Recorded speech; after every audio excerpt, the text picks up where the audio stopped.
کلکم مسئول عن کلکم راعٍ وکلکم مسئول عن رعیتہ، تم میں سے ہر ایک اپنے ماتحت کا ذمہ دار ہے، اور تم میں سے ہر ایک سے اپنے ماتحت کے ذمہ دار اپنے ماتحت کے بارے میں اور اس کی ذمہ داری کے بارے میں سوال کیا جائے گا۔ مرد و عورتوں کو مکلف بنایا کہ وہ اپنی دنیا کو اپنا مقصد نہ بنائیں، آخرت کی فکر اپنے اندر پیدا کریں، اور اپنے دین کے سیکھنے کی اور دین کے مسائل کو جاننے کی فکر پیدا کریں، اور عبادتوں کی پابندی کریں۔ یہ ساری چیزوں کی ذمہ داری ہمارے کاندھوں پر ہے، اور ان ساری چیزوں کی یہ ساری چیزیں اپنے بچوں کے ذہن و دماغ کے اندر پیدا کرانے کی ذمہ داری ہمارے اوپر موجود ہے۔ ہر ماں سے، ہر باپ سے، ہر بڑے بھائی سے، ہر دادا سے معلوم کیا جائے گا ان کے ماتحتوں کے بارے میں کہ تم نے اس دین کی ان کے اندر سمجھ پیدا کی تھی نہیں کی تھی، یہ تمہارے تابع بنائے گئے تھے، تم نے ان کے لیے کیا سوچا ہے، کیا کیا ہے۔ میرے بھائیوں، ان مدارس کو آباد کرنے کی ضرورت ہے۔ یہ چھوٹے چھوٹے جو مدارس ہوتے ہیں، ان کی زیادہ تر خدمات اس کے آس پاس اور اطراف کے لوگوں کے لیے ہوتی ہے۔ ایک بڑی تعداد جس علاقے کا مکتب اور مدرسہ ہوتا ہے، اسی علاقوں کے بچے اس سے زیادہ مستفید ہوتے ہیں۔ باہر کے بچے کتنے ہوتے ہیں؟ کسی مدرسے 20 ہو گئے، 25 ہو گئے، 30 ہو گئے، 50 ہو گئے، 100 ہو گئے، 150 ہو گئے، اس سے زیادہ چھوٹے مدرسے میں بچے نہیں رہتے۔ لیکن مکاتب کی زیادہ تر خدمات علاقے کے لوگوں کے لیے ہے، ان کی علاقوں کی نسلوں کے لیے ہے، ان کی نسلوں کے ایمان کو باقی رکھنے کے لیے ہے، ان کی نسلوں کے ایمانی اور اسلامی شاعر اور تشخصات کو زندگی میں باقی رکھنے کے لیے ہے۔ یہ جد و جہد اور یہ محنت نسلوں میں ایمان کو باقی رکھنے کے لیے کی جا رہی ہے۔ آج آپ جانتے ہیں کہ دنیا کی صورتحال کیا ہے۔ ہمارے نوجوانوں کے دلوں پر کس طرح سے دستک دی جا رہی ہے، اور کس طرح سے دین سے بے حرمی پیدا کی جا رہی ہے، اور دین سے دوری اور بیداری ان کے دلوں کے اندر پیدا کرنے کی کوشش کی جا رہی ہے۔ کہ ناٹکوں کے ذریعے سے، کئی طرح طرح کے واحد والے گیموں کے ذریعے سے، جس میں بچے مبتلا ہو کر کے ان ساری تعلیمات اسلامیہ سے دور ہوتے جا رہے ہیں۔ میرے بھائیوں، ان مدارس کا تحفظ اور ان مدارس کی حفاظت ہمارے اپنے نسلوں کے ایمان کی حفاظت ہے، ہمارے اپنے نسلوں کے دینی شاعر کی حفاظت ہے، اور دینی تشخصات کی حفاظت ہے۔ اگر ہم نے ان مکاتب کی حفاظت نہ کی اور ان مدارس کی حفاظت نہ کی تو ہماری نسلوں کے اور ہمارے بچوں کے ذہن و دماغ کے اندر یہ اسلامی تعلیمات موجود نہیں رہیں گے۔ ہم اپنے گھر کے اندر بچے کو کتنا آداب سکھلاتے ہیں، کتنا قرآن پڑھاتے ہیں۔ جو بھی کچھ قرآن پڑھ رہا ہے، جو بھی کچھ سیکھ رہا ہے، وہ اس مکتب اور مدرسے کے اندر آ کر کے سیکھتا ہے۔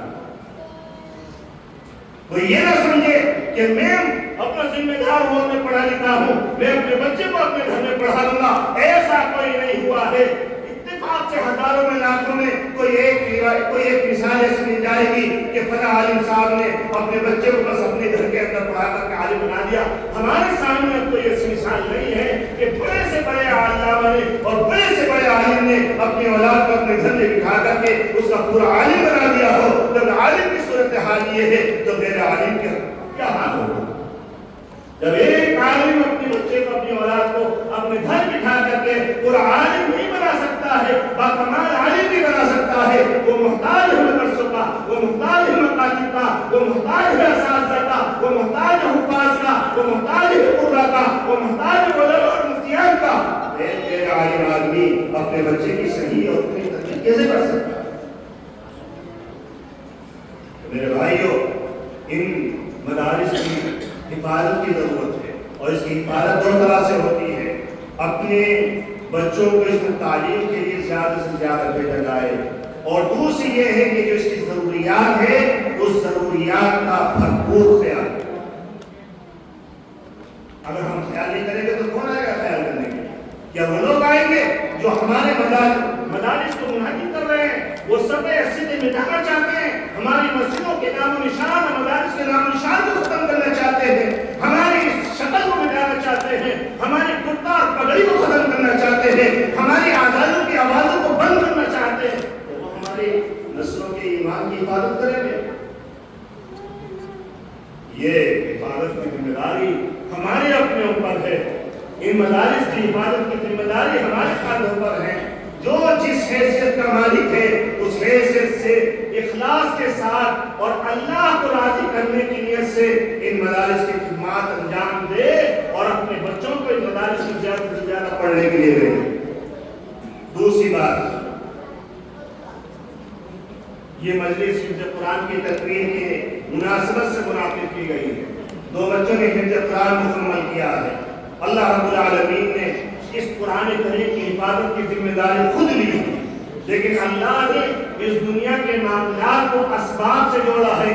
اس کے ظاہری سبب اللہ تعالیٰ نے ان مدارس کو بنایا ہے، اور ان مدارس میں حفظ قرآن کے نظام کو بنایا ہے کہ یہ مدارس ہیں اور یہ مدارس میں حفظ کرایا جا رہا۔ یہ چھوٹے چھوٹے بچے 10 سال کی عمر میں، 11 سال کی عمر میں یہ پورا قرآن حفظ کر لیتے ہیں۔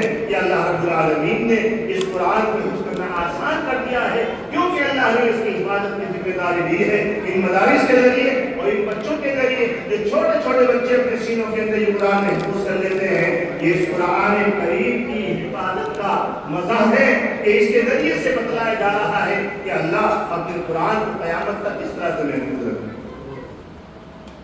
ہمیں قرآن کی ضرورت ہے، ہمیں اپنے تحفظ کے لیے قرآن کی حفاظت کی ضرورت ہے۔ قرآن کو اپنی حفاظت کے لیے ہماری ضرورت نہیں ہے۔ اللہ نے اس کی حفاظت کی ذمہ داری لی ہے۔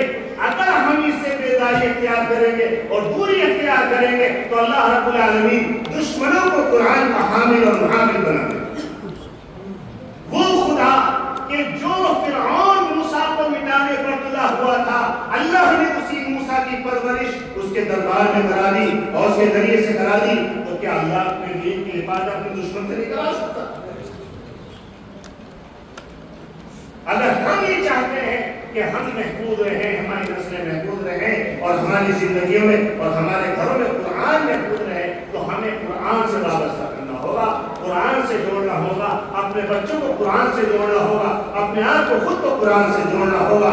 اللہ تبارک و تعالی ہمارے اندر کی جذبہ پیدا فرمائے اور یہ محنت کی فکر پیدا فرمائے کہ ہم ان مدارس کو اپنے بچوں سے خوب بھر دیں اور ان کی ضروریات کا بھرپور ہم خیال رکھیں۔ اللہ تعالیٰ عمل کی توفیق عطا فرمائے۔ وآخر دعوانا الحمدللہ۔ ماشاء اللہ۔